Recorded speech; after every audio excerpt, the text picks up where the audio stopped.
obviously when you're starting out, to try and get deals over the table, you've got to look far and wide. Okay, understood. If I look at the geography of yours, you've got North America, South America, Africa, Australia.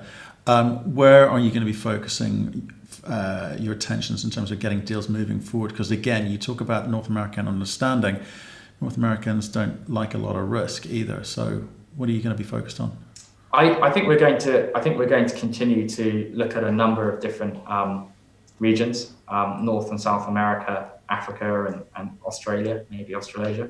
I think that it's a mix of getting, first of all, in the secondary market, you always have more opportunities in established mining jurisdictions.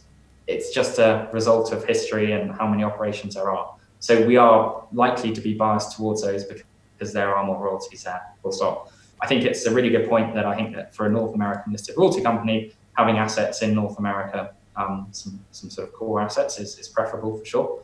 But I also think that there's a lot of exploration opportunity in emerging jurisdictions.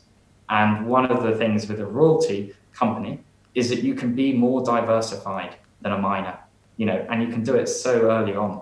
I always drew the parallel in London when we were here that I think there were, call it 150 listed exploration companies in AIM. There were maybe 8 with diversified revenue, and there were maybe, even less of those that ticked all the boxes. And for us as a small royalty company starting out, we already tick a lot of those boxes. And so I think that to some extent, again, it's about being sensible, but to some extent, we can afford to have royalties in jurisdictions where we might not want to be a sole company, a sole asset operator.